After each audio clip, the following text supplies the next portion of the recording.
इस वक्त हमारे साथ हैं भोपाल कलेक्टर अविनाश लवानिया साहब, जिन्होंने अपनी पूरी टीम के साथ कोविड के जो चैलेंज, एक ज़बरदस्त चैलेंज था, एक ऐसा चैलेंज जिसको हम कह सकते हैं कि वो सुनामी की तरह था।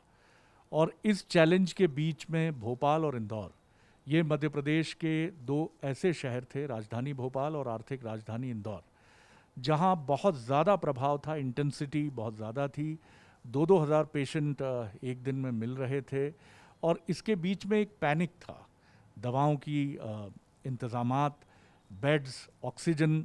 और इसके बीच में, सुनामी के बीच में, अगर मैं बात करूं भोपाल के युवा कलेक्टर की, तो उन्होंने अपनी, जो उनकी शैली है, जो उनका व्यक्तित्व है, चुप रहते हुए, खामोश रहते हुए, लेकिन पूरी टीम को मोबिलाइज करते हुए, जिस तरह से फील्ड पर उन्होंने काम किया है कि भोपाल निश्चित तौर पर न सिर्फ स्टेट की हम बात करें बल्कि राष्ट्रीय स्तर पर भी हमने जिस तरह से संक्रमण दर पर नियंत्रण पाया और जिस तरह से मेडिसिन और तमाम इंतजामात किए, वो अपने आप में एक मिसाल है। और ये सारी चीज़ें, अविनाश जी की मैं बात करूं तो मैं फिर दोहराऊंगा कि उन्होंने, वो अपने काम के बारे में बात करना कम पसंद करते हैं। उनकी कोशिश होती है कि वो करके दिखाएं चीज़ें। हमारे साथ खुद अविनाश जी हैं। सर, बहुत बधाई आपको, आपकी पूरी टीम को। अ, मैं उन क्षणों को आपके माध्यम से जानना चाहूँगा, जब आपको लगा कि एक सुनामी दरवाजे पर है, तो एक एक पूरा प्रशासनिक अमला और उसका मुखिया कलेक्टर, वो उस क्षण को आप कैसे याद करते हैं? ये बहुत ही चैलेंजिंग टाइम था। बहुत सारे अनुभव, बहुत सारा एक्सपीरियंस दे करके गया। और मैं यही कहूँगा कि we had to hit the ground running. इतनी तेज़ी से नंबर ऑफ़ केसेस बढ़े कि हम लोगों के पास इस चीज़ का समय नहीं था कि हम धीरे धीरे अपनी टीम्स को मोबिलाइज़ करें, बहुत ज़्यादा प्लानिंग करके काम करें। हम लोगों को इमीडिएटली बहुत सारे फ्रंट्स पे काम करना शुरू करना पड़ा। और इसमें अच्छी बात यही है कि बहुत ही सुलझी हुई, बहुत ही काबिल टीम हम लोगों के साथ थी, जिसमें सभी लोगों ने मिलके पूरी मेहनत से, शिद्दत से दिन रात काम किया। और उसी का ये नतीजा है कि आज हम लोग इस स्थिति में हैं जहाँ पे कि हम लोग कंफर्टेबली ये कह सकते हैं कि अब जो वेव 2 है वो होपफुली हमारे पीछे है। आप, कैसे आपने अपनी टीम को मोबिलाइज किया बीइंग एन लीडर? क्योंकि लोगों में ये एक ऐसा अदृश्य शत्रु है जो हमें बहुत डराता है। फ्रंट लाइन वर्कर के तौर पर आपकी पूरी टीम बच नहीं सकती थी इस लहर से। कुछ कुछ लोगों के रिजर्वेशंस थे, कर्मचारियों के, और उनको आपने कैसे टेकअप किया और रिजॉल्व किया? नहीं, मैं ये कहना चाहूँगा कि रादर नॉर्मल टाइम्स पे फिर भी लोगों के रिजर्वेशंस होते हैं, काम को लेकर के, काम के टाइमिंग को लेकर के।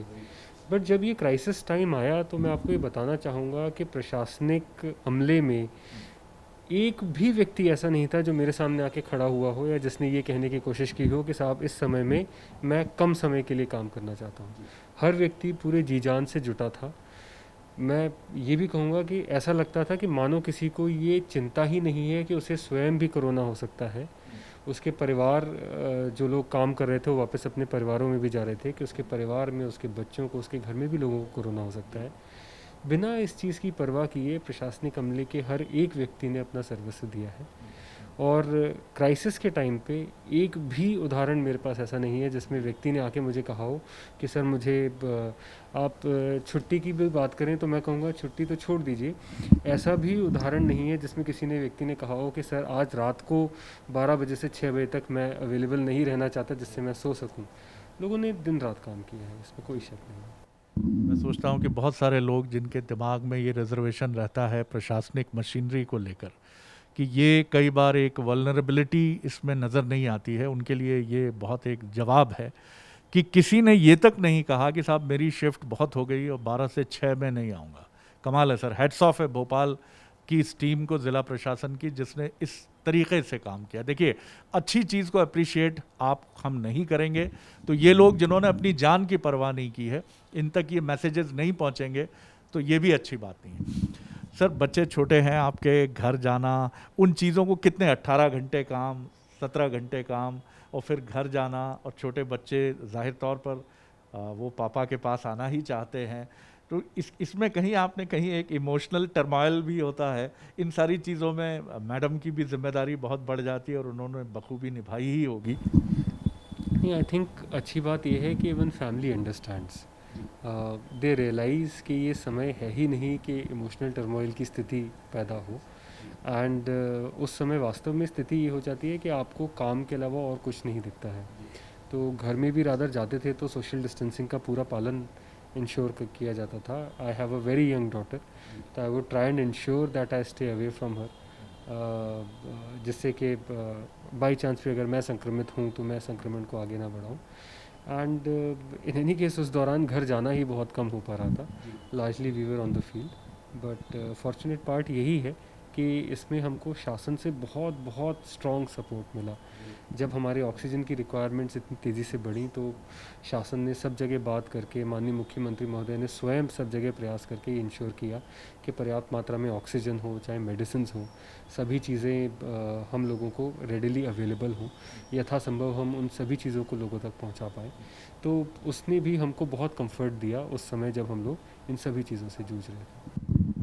सर कई बार हमने साइकेट्रिस्ट से भी बात की तो उन्होंने कहा कि इतना प्रेशर है, एक नया शब्द आया है कोविड में, फियरोडेमिक।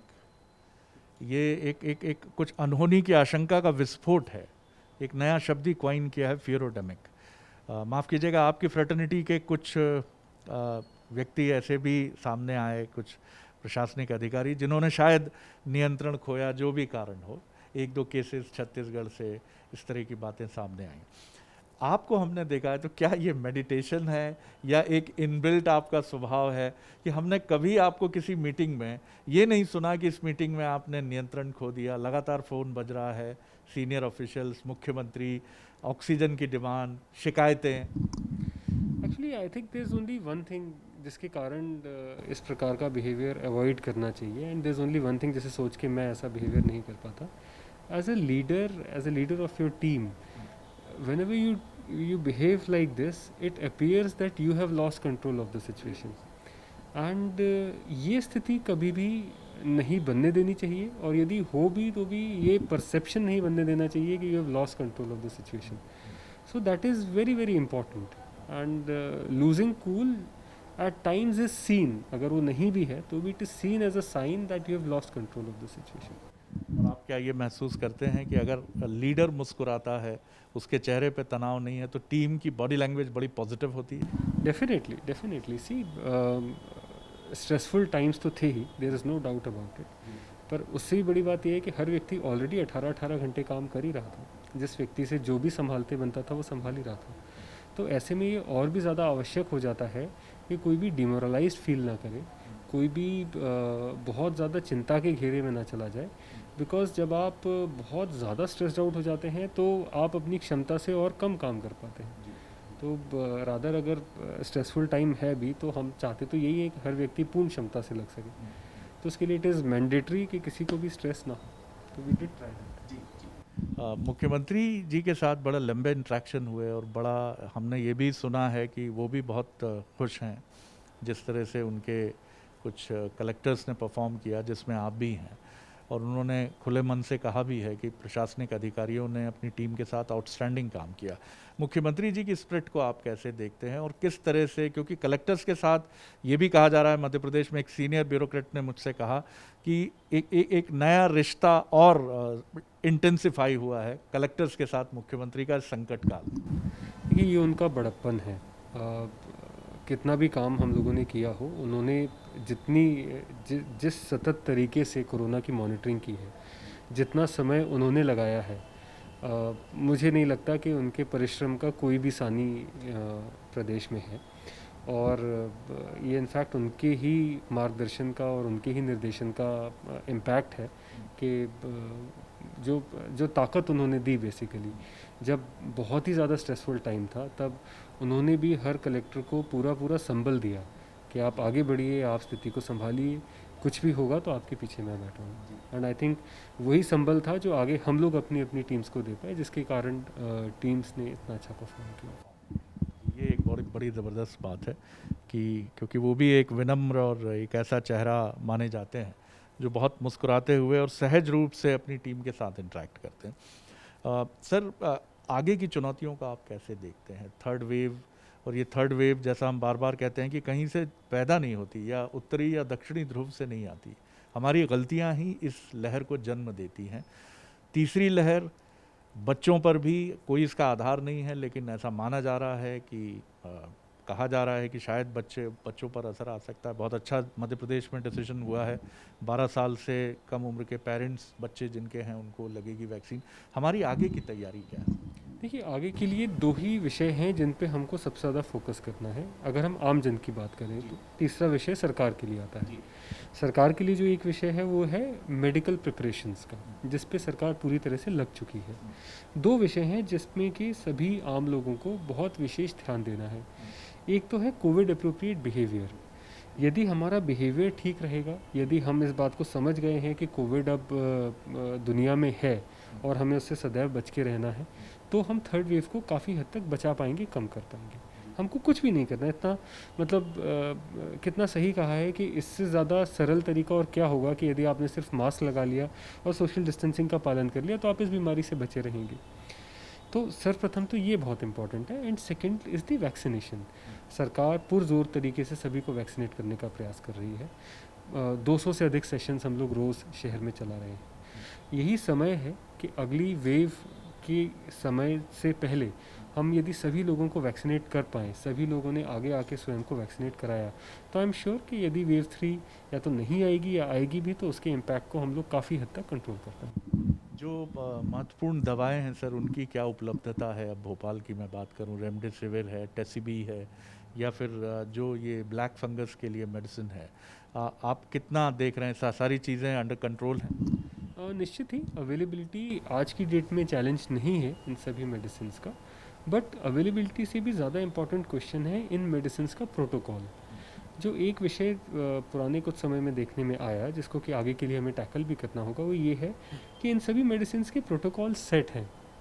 एंड मेडिकल वर्ल्ड में कुछ डॉक्टर्स के द्वारा, कुछ लोगों के द्वारा without that protocol as well ये मेडिसिन बहुत ज़्यादा रिकमेंड की गई, जिसके कारण शॉर्टेज जैसी स्थिति का परसेप्शन बना। यदि हम लोग जो प्रोटोकॉल्स हैं उनके हिसाब से देखें तो मेडिसिन की availability was never an issue.